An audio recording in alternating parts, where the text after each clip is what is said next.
I bought Amanda a house with your credit card. My mother-in-law's voice dripped with smug satisfaction through the phone. What are you going to do about it? I gripped my office desk, steadying myself as the implications of her words sank in. Victoria Bennett, my mother-in-law of 5 years, had finally crossed a line there was no coming back from. A lovely 3-bedroom in River Heights, she continued, clearly delighted by my silence. Amanda deserves a proper home, not that tiny apartment you keep complaining about. I simply help things along. My name is Olivia Martinez, and at 34, I've spent years dealing with Victoria's attempts to undermine me. But stealing my credit card to buy her precious daughter a house? That was a new low, even for her. Nothing to say. Victoria taunted. No threats, no tears. Come now, Olivia. You're usually so quick to play the victim. I allowed myself a small smile, but she couldn't see it. Thank you for letting me know, I replied calmly. Is there anything else? My composed response clearly threw her off. There was a pause, then, well, I just thought you should know where the money went since you'll be seeing it on your statement soon anyway. How thoughtful of you. Have a good day, Victoria. I hung up before she could respond. As soon as the call ended, I pulled up my banking app. There it was, a $425,000 charge to River Heights Realty. My hands should have been shaking. I should have been panicking. Instead, I felt an almost serene sense of satisfaction. You see, Victoria had just made a catastrophic mistake, one I'd been quietly preparing for ever since she tried to access my account 6 months ago. I dialed my lawyer's number. Sarah, it's Olivia. Victoria finally did it. Exactly like you predicted. Sarah's response was immediate. She used the monitored card. Yes, just charged $425,000 for a house in River Heights. For Amanda. Perfect. I could hear the satisfaction in Sarah's voice. Everything's documented and flagged. Do you want me to proceed? I thought about Victoria's smugness, her certainty that she finally put me in my place. I thought about 5 years of snide comments, her constant attempts to elevate Amanda while undermining me, her endless manipulation of my husband Michael with tales of family loyalty and obligation. Yes, I said firmly, proceed with everything we discussed. After hanging up with Sarah, I leaned back in my chair, remembering how this all started. Victoria had never approved of me marrying Michael. I wasn't from the right social circle, didn't have the right background. Amanda, Michael's younger sister, was her pride and joy, the perfect daughter who could do no wrong. From the beginning, Victoria made it clear I would never measure up. But I'd built my own success, working my way up to becoming CFO of a tech startup. My financial independence seemed to particularly irritate her, especially when Amanda struggled to hold down a job. 6 months ago, I caught Victoria trying to access my banking information on my laptop during a family dinner. She played it off as innocent curiosity, but something in her eyes told me she was planning something bigger. That's when I contacted Sarah and set up the protection plan. We created a secondary credit card account with a substantial limit, knowing Victoria would eventually try something. The card was flagged for fraud monitoring, with every transaction documented and traced. We just had to wait for her to take the bait. My phone buzzed. A text from Michael. Mom just called. She's really excited about helping Amanda buy a house. Did she talk to you about it? I stared at his message, feeling a familiar ache. Michael was a good man, but when it came to his mother and sister, he had a blind spot the size of Texas. Victoria had spent years nurturing that blindness, making sure he never saw her manipulations clearly. We'll talk about it when you get home, I replied. Another buzz. Victoria again. Amanda's so thrilled about the house. You won't spoil this for her, will you? After all, family helps family. I didn't respond. Instead, I opened my email to find an alert from the bank's fraud department, confirming they'd flagged the transaction. Everything was proceeding exactly as planned. My office door opened and my assistant Jenny poked her head in. Your 2 p.m. is here. Are you okay? You look different. I realized I was smiling. I'm fine. Actually, I'm better than fine. Sometimes people show you exactly who they are and give you the perfect opportunity to believe them. Cryptic, Jenny laughed. But you seem to know what you're doing. I did know. For the first time in 5 years, I was done playing Victoria's games. She thought she'd finally beaten me, forced me into a corner where I have to give in to avoid family drama. Instead, she'd walked right into a trap of her own making. The next few days would show Victoria exactly who she was dealing with. And this time, there would be no manipulating her way out of the consequences. I straightened my jacket and stood up. Time for my 2 p.m. After all, life goes on, even when your mother-in-law commits credit card fraud. But first, I sent one quick text to Sarah. Make sure the police report includes every detail. I want the charges to stick. Victoria had always underestimated me. She was about to learn that was a very expensive mistake. Michael arrived home late that evening, his face tense. I was in the kitchen, calmly preparing dinner when he walked in. Olivia, we need to talk about what Mom did, he began, running a hand through his hair. I know she should have discussed it with us first, but Amanda really needs this house. Maybe we can work something out. I turned to face my husband, taking in his pleading expression. Victoria's influence was written all over his words. Work something out. I kept my voice level. Michael, your mother stole my credit card information and fraudulently charged nearly $500,000. What exactly do you suggest we work out? He shifted uncomfortably. She didn't steal anything. She was trying to help Amanda.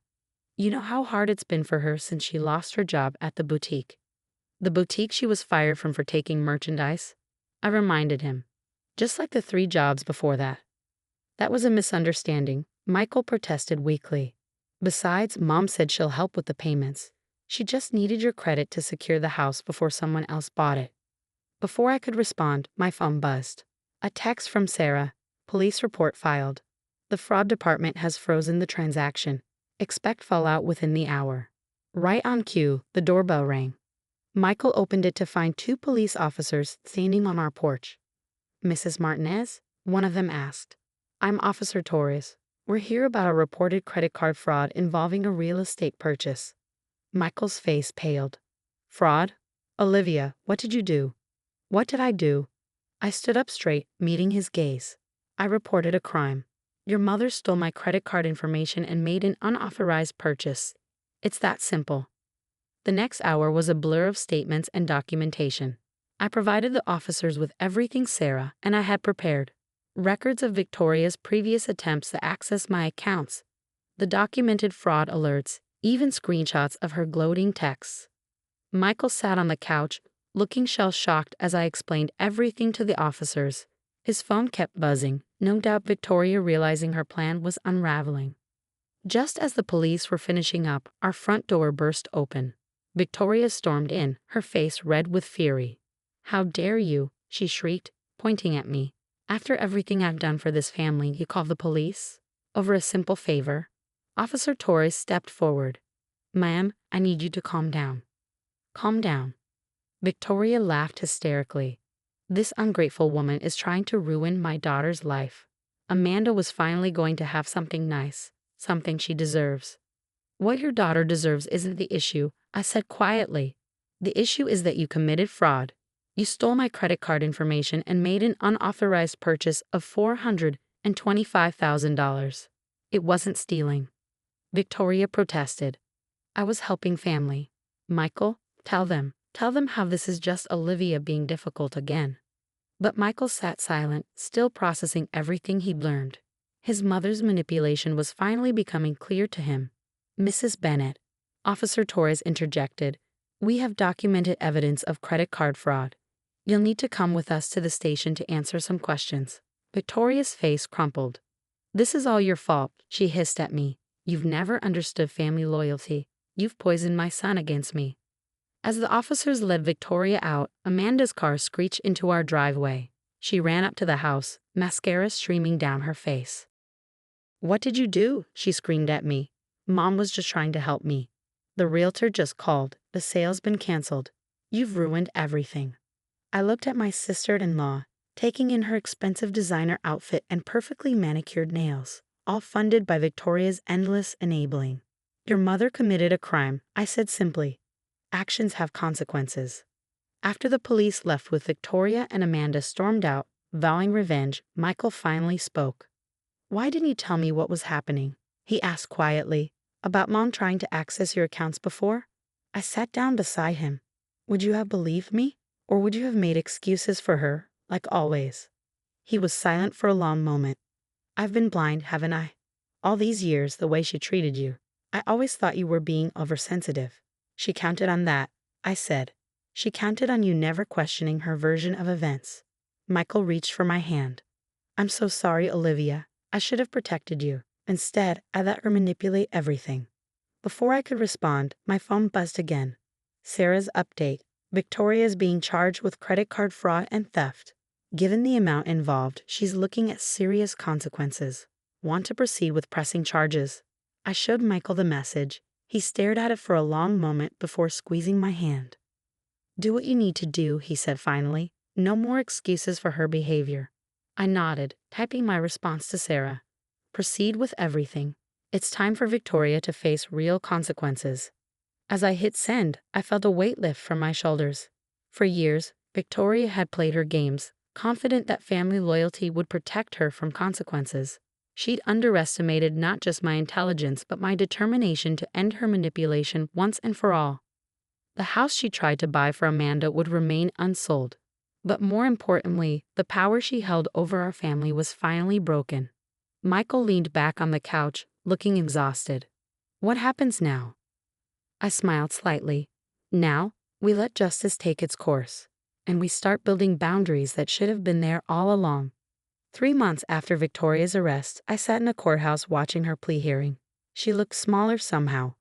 Her usual confident demeanor replaced by nervous gestures and darting eyes. Mrs. Bennett. The judge addressed her. You're pleading guilty to credit card fraud exceeding $400,000. Do you understand the consequences of this plea? Victoria's voice trembled. Yes, Your Honor. The prosecutor stood, outlining the case. The defendant used stolen credit card information to attempt purchasing a house. This wasn't a spontaneous act. Evidence shows months of planning, previous attempts to access the victim's accounts, and clear intent to defraud. I felt Michael tense beside me.